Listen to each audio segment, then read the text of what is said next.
Hi, everyone. Welcome. And hopefully, I will be able to communicate this to you properly. I'm excited really to do this. But what I want to do today is present to you a new model of what we think is a new model of human function, really. And I'll tell you who I am in a second, but let's dive right in here. So, how do we work? How do we work as humans? How do we manage our body's systems? How do we operate ourselves? Doesn't this fascinate you guys? I mean, gosh, and if you look at what we've been taught, oh my gosh, have we been taught some basic wrong stuff? So if you go back to your high school science class and you look at the way that we were taught about how our bodies regulate and operate and function, we were taught about hormones, right? And hormones regulate and control our body. That's old thinking. That is old thinking, right? Body's regulated by hormones. There's some nagging problems with that logically, just logically. How's that achieved? I mean, I get organ up and down regulation. That happens with hormones. But again, how's your body regulated by hormones? Not buying it. Where's the intelligence? Again, does this just happen? Are we this automatic thing? I don't think so. I don't think so. Do you? So let's dive in here a little bit. And also, how do our bodies, balance ourselves, right? So how do we get to perfect function? There has to be intelligence in there, wouldn't you think? The other thing that's left out of that model, the old model, is the immune system. And right now that's pretty relevant when you say with this COVID-19 virus that's floating about. And we'll talk a little bit about that. We'll kind of tie that into some of this new model and how this new model applies to potentially some additional power that you might have as a human just sitting around your spice cabinet or in your in your backyard, literally. Okay, so we're going to talk about something called the endocannabinoid system.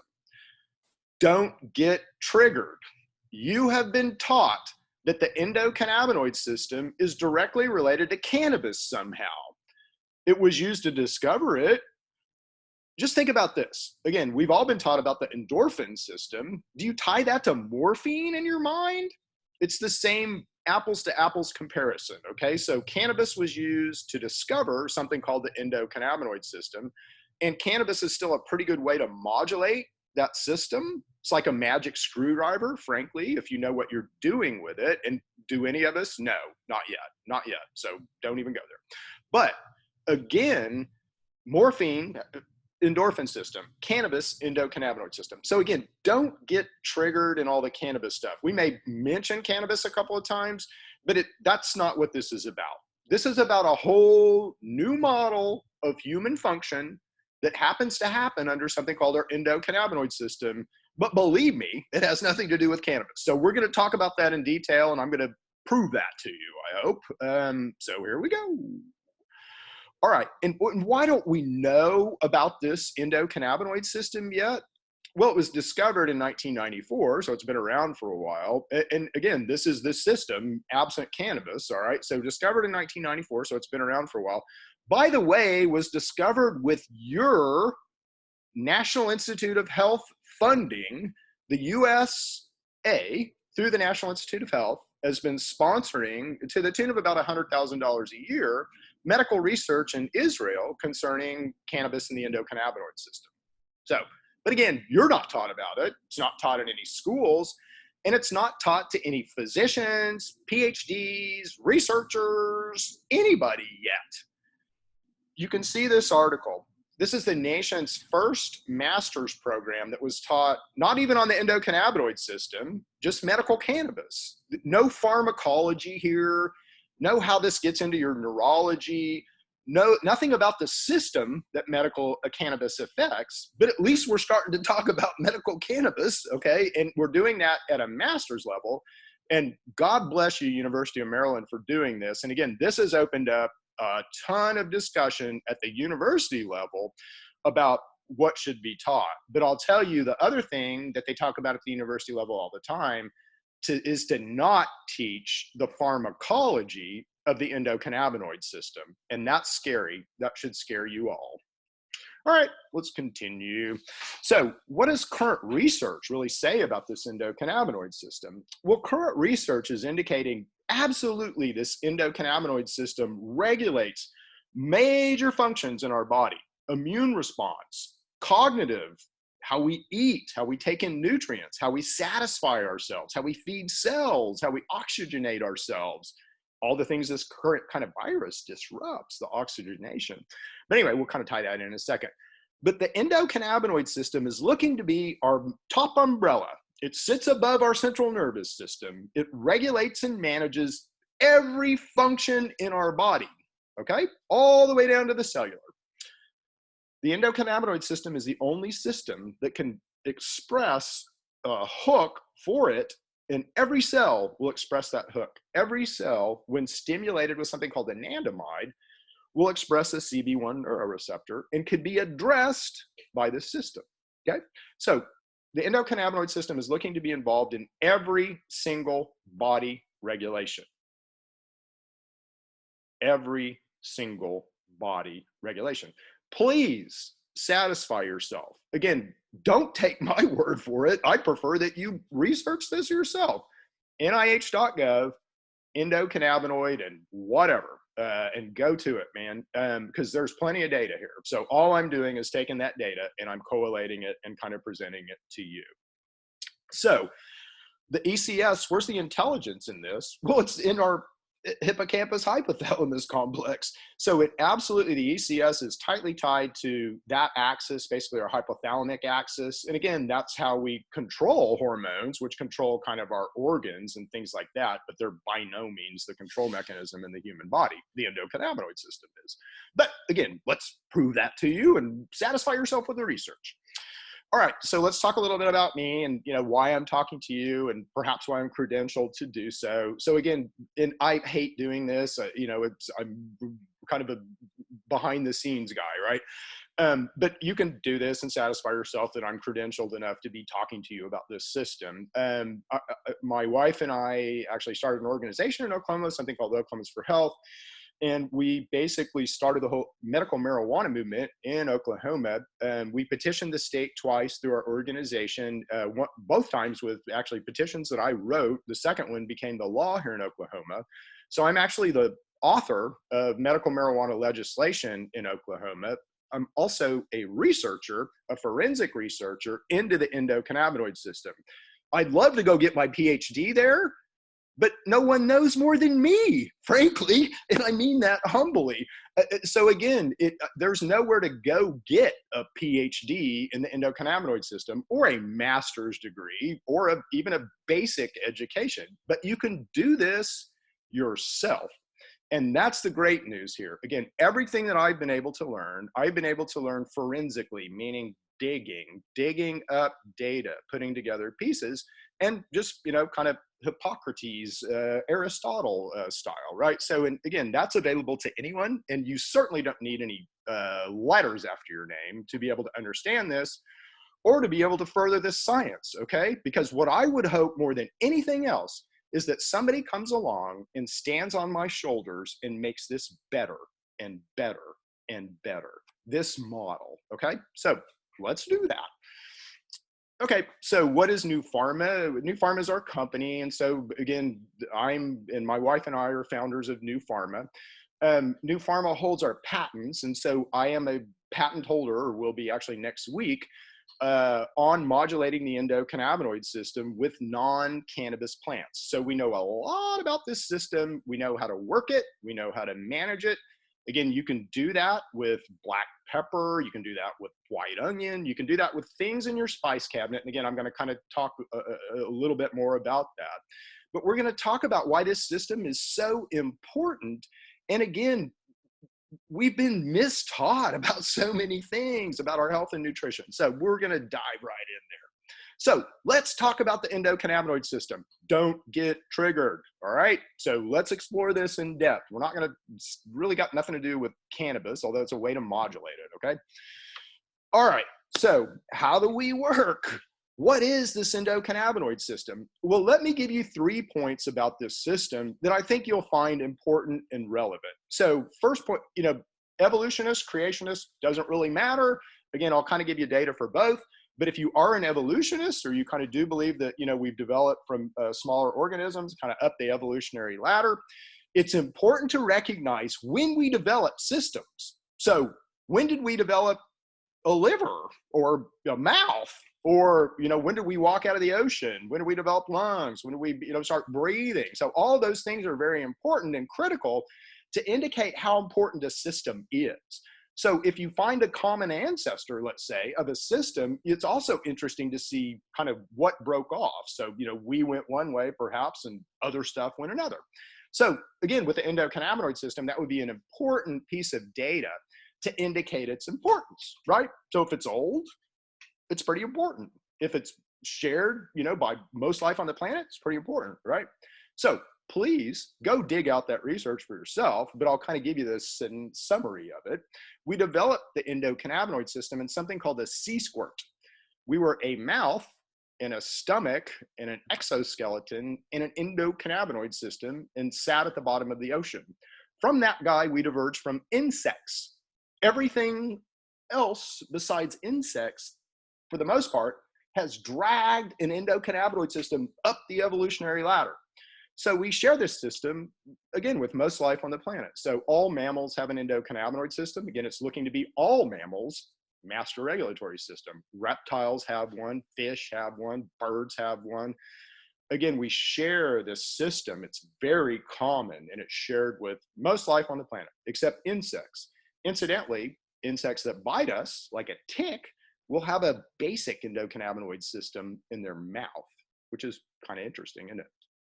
All right, so point one, very old, very ancient, looking to be, again, very important. All right, and should indicate its importance. Point two about it is it's looking to be our master regulatory system. So please, again, do your own digging. NIH.gov, endocannabinoid, immune, endocannabinoid and COVID-19.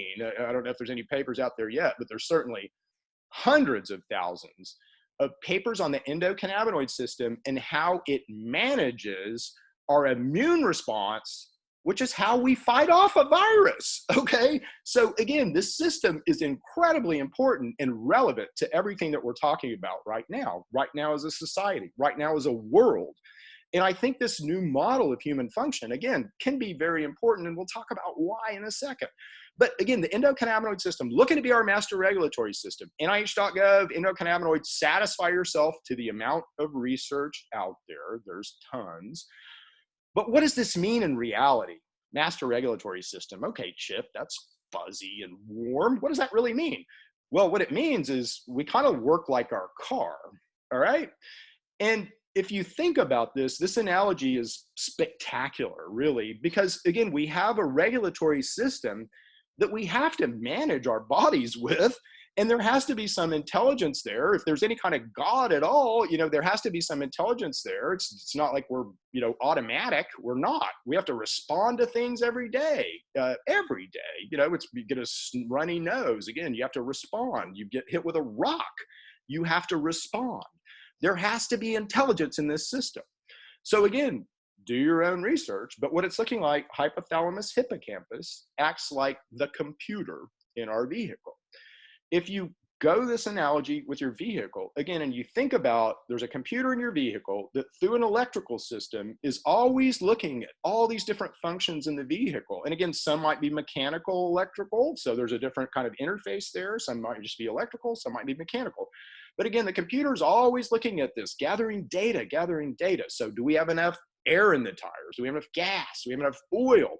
Do we have to go up a mountain and we might have additional stress? Like a virus, do we need additional resources?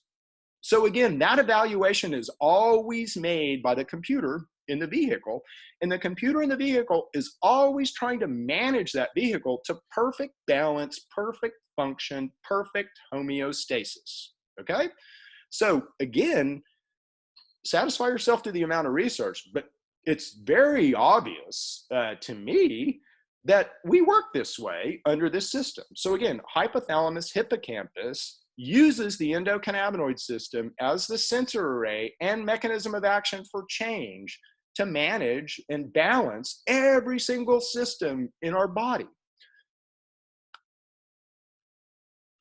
That's pretty cool, right? So again, and the really cool thing about it is if you look at the precursors or how we feed this system, again, we're going to talk a lot about that in a second, but they're the only two things our bodies can't make. So again, evolutionists, it's really old, really ancient. Creationists, looking to be our master regulatory system and fed by the only two things our bodies cannot manufacture or make. Kind of cool. And we'll talk about that in a second. So again, this is a resource-driven system. So we're going to dive into this pretty good. But in a similar way as our vehicle, right? We understand that we need oil, we need gas, we need windshield wiper fluid, and we need air in the tires, and we need basically the resources. Our vehicles need the resources basically to perform, right? To be able to do things. And so in a very similar way, us humans need resources to be able to perform. So we need special resources, perhaps if we have to drive up a mountain or fight things off like a virus. But we need resources for this system to function. So we're going to explore that in depth here in a second. All right, so again, I kind of went down this pretty good on the previous slide. But satisfy yourself to the amount of research out there. And again, hypothalamus hippocampus is our computer, or looking to be our computer. And again, it uses the endocannabinoid system as a mechanism of action to balance our body and respond to traumas and crises. And again, we'll explore this in more depth here in a second. All right, so resources, right? Let's just look at some logic here. So we all understand, as I said before, that our vehicles our cars need resources, right? We need resources to be able to run our vehicle. And in a similar way, our endocannabinoid system must have resources to function properly. If we don't have resources, again, we will break. We will not function properly. We need resources for our immune system. We need resources to run our brain, our happy sauce. We need resources for energy to fuel us. And we absolutely need resources for regulatory. So we need resources to be able to manage the functions in our body. It's pretty obvious and logical, isn't it? Okay, so let's illustrate this with an example, the resource example. So let's talk about a lesser system. And most of us know about dopamine and serotonin. So we've been taught a lot about dopamine and serotonin. Dopamine and serotonin are what are responsible for our cognition. So they run our brain, and they're also responsible for our happy sauce. So our mood is deeply tied to dopamine and serotonin and how we manage these two things, as is our cognition. If you think about the extremes, Parkinson's patients are deficient in dopamine and serotonin. So again, without dopamine and serotonin, we're kind of all depressed Parkinson's patients. All right. So where do they come from? Give me some mo, give me some mo. I do not want to be a depressed Parkinson's patient. I don't think you do either. So it's pretty important we understand where this stuff comes from, right? It's not like we're born with a bunch of dopamine and serotonin and die with a bunch. We have to manufacture it. Our bodies have to build it. How do we build it? How do we build it? I love asking this question with really smart people because of PhDs and stuff. You see the deer in the headlights. Whoa. But we build these things through precursors, through basically foods that we eat that our bodies understand how to break down and build the precursors that we need to run us. So in this particular example, L-tryptophan and L-tyrosine are what we have to eat in our diet to be able to build dopamine and serotonin. It's not really that important, but the point of the story is this. If I put you in a box and I said, no L-tryptophan and no L-tyrosine for you, in very short order, no dopamine and no serotonin for you either, and you're a depressed Parkinson's patient. There's nothing wrong with you. You're not broken. You're not shattered. You don't need SSRI inhibitors. There's nothing wrong with you. You're not broken. You're just dysregulated a little. If I give you L-tryptophan and L-tyrosine biscuit, guess what? You come right back online. You build dopamine and serotonin because you have the precursors to build them. So pretty easy concept, right? Pretty logical. All right, so let's kind of look at this a little different way. So in our dopamine and serotonin example, again, we were in an L-tryptophan and L-tyrosine box. So I would argue very heavily that as to our endocannabinoid system, we're in the L-tryptophan and L-tyrosine box. We don't understand our diet. We don't understand the precursors that we really need to run our body.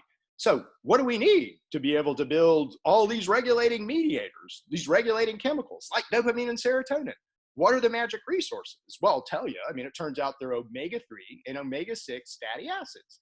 And we have to take those in balance, okay? And again, the research on not doing that correlates very strongly with what's happening, and also if I broke your endocannabinoid system. So again, let's talk about that. Let's say I'm an evil genius. I'm an evil guy, and I want to break your endocannabinoid system. What would that look like? Well, let's just use logic, okay? So you would break along major systems. Again, if your vehicle doesn't have gas, it's not going to go very far. If you don't have oil in it, your engine's going to blow up. You don't have air in your tires, again, it's not going to run very well, right? So in a similar way, what would happen if we didn't have the resources that we need to run us? Well, we'd break in major systems. So let's just talk about our immune system. Again, can we fight off a dang virus? No. We need additional resources.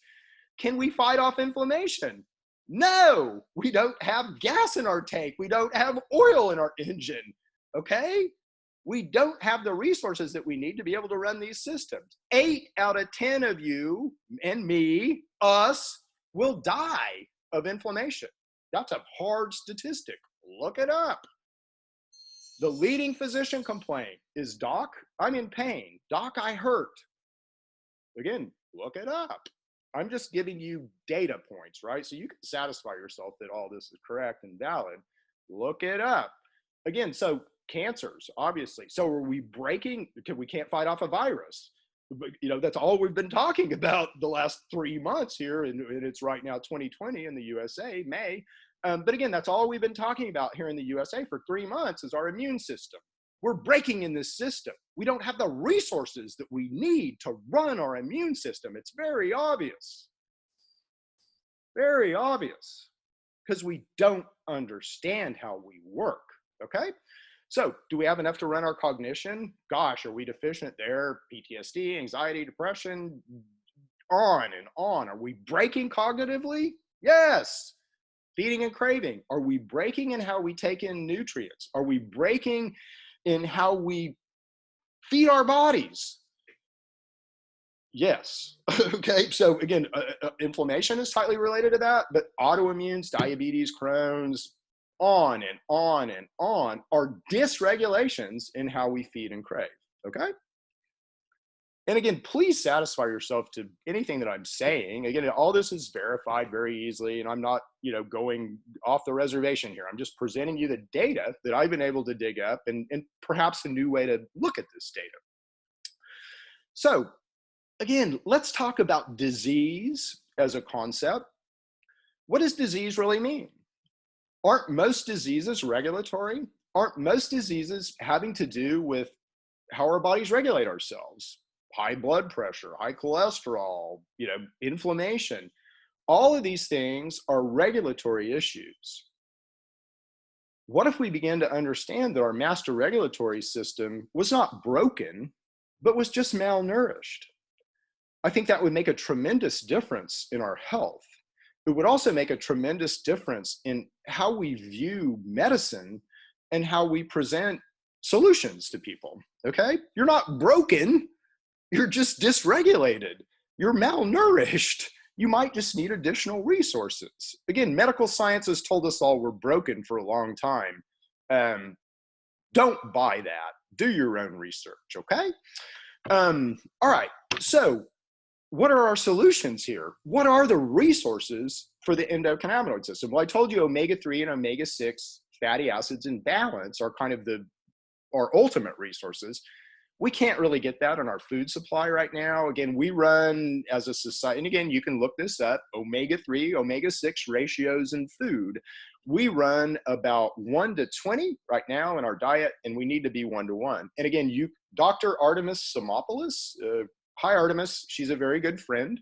She did the research on the early research on omega-3 and omega-6 balance. She wrote the book on the Mediterranean diet. Okay, so if you look at, if I dysregulated omega-3 and omega-6, that tracks very strongly to if I broke your endocannabinoid system. Okay, so it's pretty obvious that and there's way more smoke there than that. Again, you break down omega-3 and omega-6s into something called escanoids and endocannabinoids, right? So that's hard science.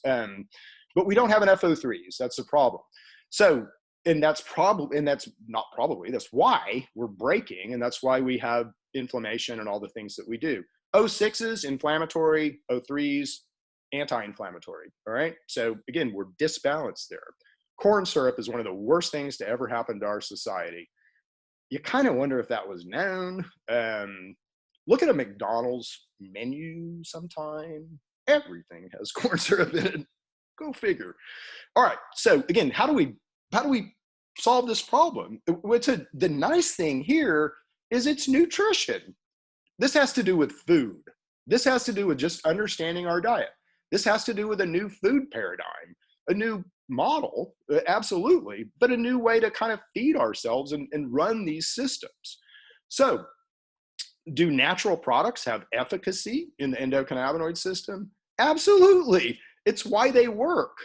Beets have efficacy because of polyphenols. Polyphenols almost perfectly modulate your endocannabinoid system. Again, you don't feel it because they don't have THC in them like cannabis, but this is happening in your body and it's science. So you could, again, look it up. Beta carotene is in black pepper. It's in black cumin oil. It's in a ton of things that we eat all the time. It's a more powerful modulator of your CB2 neuroreceptor than CBD isolate. Okay? It works better than cannabis, and it's in everything that we eat. Okay? And it's a very good anti-inflammatory. So if you're craving black pepper, perhaps that's old ancient thinking of your wake up, man. Go get you some black pepper. Okay?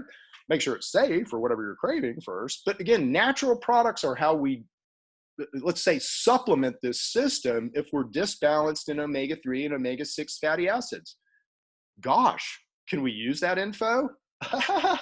Yeah, okay.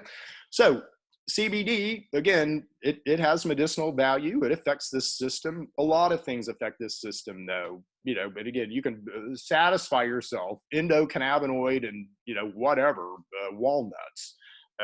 You'll see, it's awesome. Okay, let's keep talking about this a little bit. So I am going to jump into cannabis here just real quick. Again, and I want to just real quick, I want to talk to you guys about something because I'm just trying to give you information. And again, we're talking about a new model of human function. And we're talking about kind of why this isn't known. Why isn't other people putting together the pieces here? Well, I think they will soon. And again, please stand on my shoulders. That's what I want you to do. So if you look at how science is done in pharma or kind of concerning the human body, it really revolves around a pyramid. So you have FDA, and FDA is what validates things as safe for human, pharmacological consumption. All right. You have pharmacies that dispense the drugs, and you have physicians that prescribe the drugs. But that's something I'll call the insurance triangle. All right, for lack of a better word. So we have our insurance triangle here. All clinical research, all university data, the WHO, the CDC, the Gates Foundation, all the money, all the data, all parties around that triangle, okay? Now, what do we have endocannabinoid-wise? Well, we have a thing that we know very strongly affects it called cannabis, okay? So again, I'm gonna talk about this a little bit, I'm sorry. Don't let it trigger you. It really has got nothing to do with cannabis, but cannabis is a tool. It's like a magic hormone, no joke. That can do a whole lot of things, right? So over here in this world, we have the cannabis world that has to be built different. Can't do this, can't go to the FDA, federally illegal, can't participate over here in this pyramid. Every state has to build their own regulatory, the pyramid, but it's not really a pyramid, in each state, right? So it differs in each state. Again, here in Oklahoma, I wrote the law. I wrote in research. So we can research cannabis here, unlike any other state. But other states, again, have different structures and things. So there's a lot of anecdotal evidence over here, but all the structures and things that are over here in the insurance pyramid have not been built around medical cannabis. And medical cannabis is the known effector of the endocannabinoid system. So by virtue, a lot of the science hasn't been built in the way that you would normally expect. But again, it's there and it's for us to build on. And, why do you need a PhD to be able to build these bricks? You don't. You just need your noodle and a little logic. So again, please satisfy yourself to all of these conditions that medical cannabis will treat. All right? Why? Why? Why? Why does medical cannabis work for all of these regulatory conditions? It works because it affects your endocannabinoid system. And again, it works along a spectrum, so it works along the complete endocannabinoid system.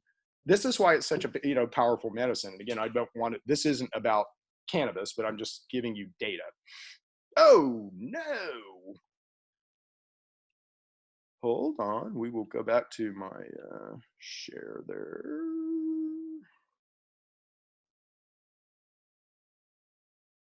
I'm not sure what happened.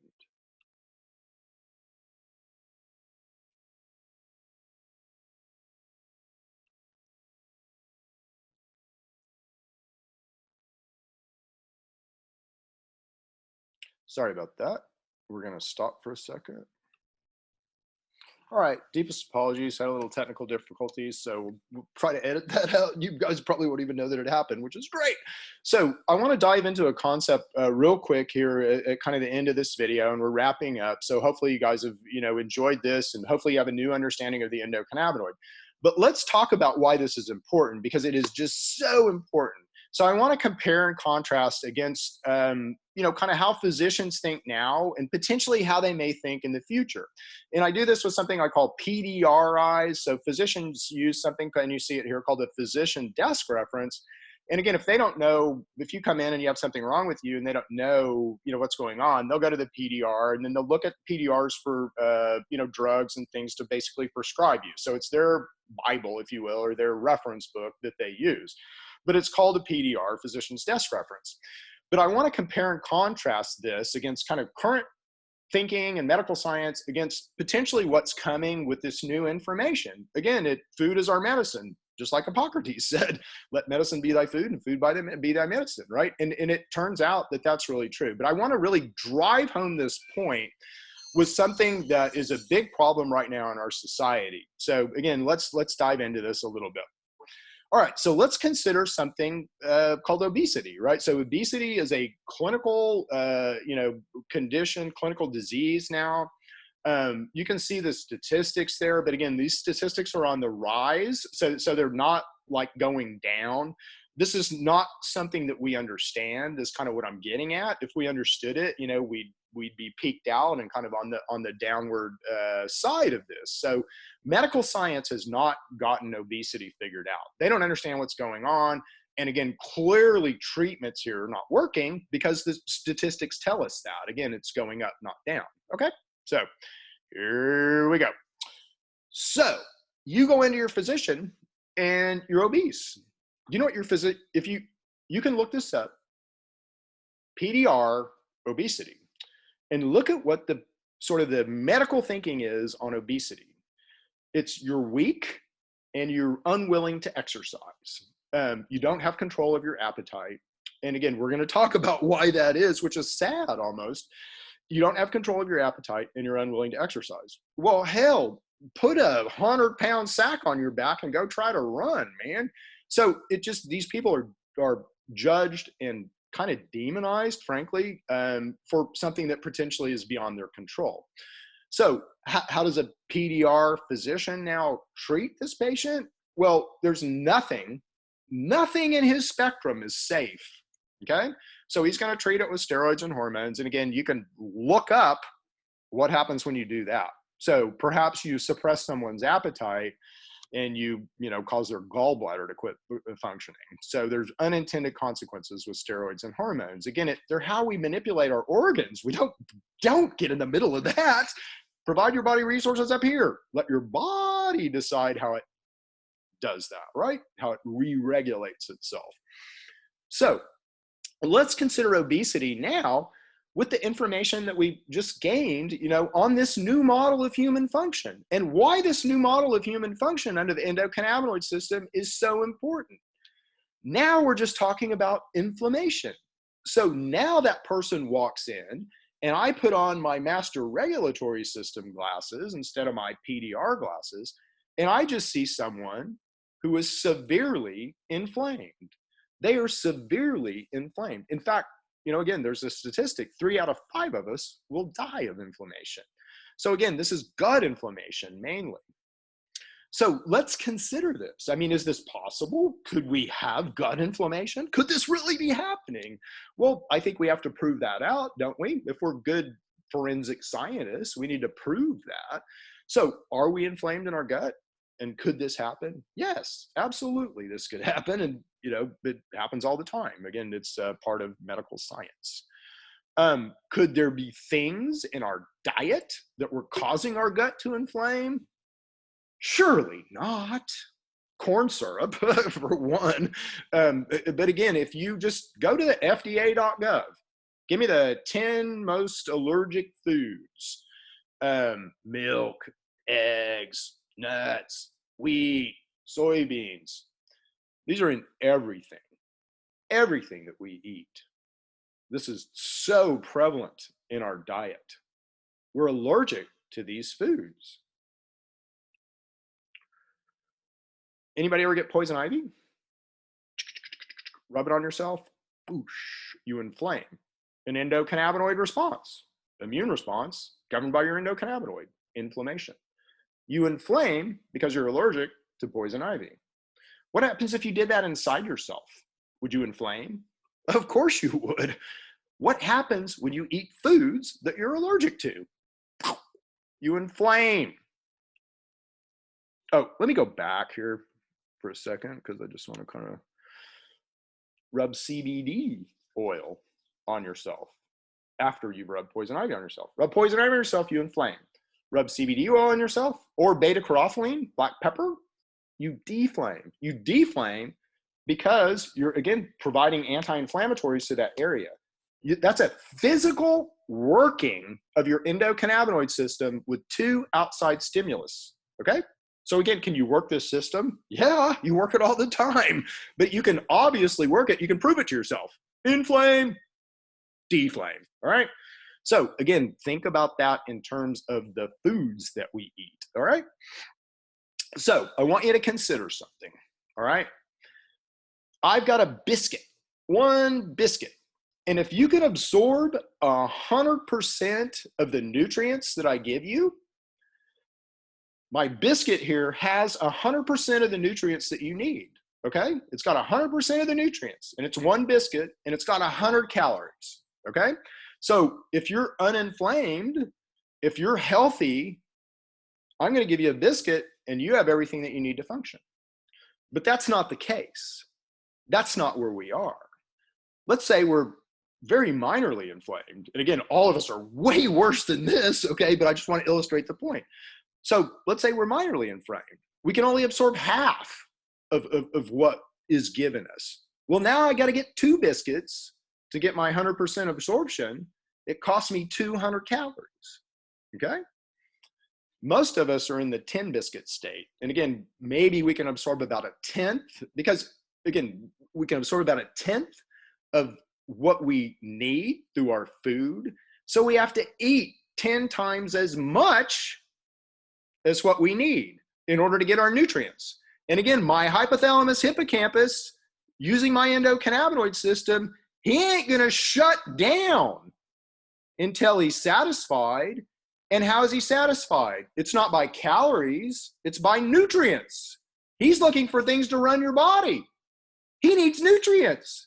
He's not gonna shut you down. He's not gonna let you release leptin, which shuts down your feeding and craving process, which is all endocannabinoid. He's not going to let you do that, this guy, until you get your nutrients. And again, if you're like most of us, we can absorb about 1/10 of what we eat. So it costs us 10 biscuits. What might have cost us 100 calories is costing us 1,000. 1,000. And guess what? Every biscuit makes it worse because we're eating wheat and flour and the things that cause us to inflame more. You see the problem? You see the problem? And you see the loop that we're stuck in because we don't understand this system. Very important to understand this system. So again, old model, PDR, pharma drugs, established FDA clinical trials, World Health System, CDC, you get the picture. New model, safe things, safe, won't hurt you. Bottles of them, might go to sleep. Safe. Anecdotal evidence plus safety should be our new rule. Again, you can compare and contrast this to everything that's going on right now, in our society. Again, it's May of 2020. You have this remdesivir, kind of old model, CDC WHO, all of that junk. And you kind of have this new model of a natural product based on quinine, where it's a synthetic, but called HCQ, but it's based on quinine CQ. And again, that's showing incredible efficacy at this virus. What is that? What is HCQ? It's an immune endocannabinoid resource booster because it's about resources. It's a new thing. We got to go up a mountain. We got to have extra gas in our tank, air in our tires. We're under stress, and at times of stress, again, we might need this to function good. And guess what? We fight off 99.9% of the viruses and bacteria around us, all around us all the time. Boom, we fight them off because our immune system is pretty good down here. But now we go through stress, we need some boosters, right? So this is why this is so important. I know you guys are getting it. Which is a great thing. So if you want to learn more about this, again, please come visit us at, I teach classes at themasterregulatorysystem.com. Again, there will be more and more classes coming online. This is a pretty good overview in general of what we do, but we talk about how to formulate for this system. And we talk about, if you're a retailer, helping people with natural products, we talk about a way that, you can kind of talk about what you're doing over there under the endocannabinoid system. But make no mistake, this is the new model of human function. It's coming. I'm just here to inform you. I'm just a messenger. I'm just trying to put pieces together. So again, we have some technology in our company called New Pharma, and we do have a CBD brand, but our CBD brand is based on bioceuticals. It's putting plants and plant magic together with CBD magic. So thank you guys. I hope you've enjoyed this. I hope you've learned something. Again, please share it. Feel free to share it. We want the word out here. Thank you.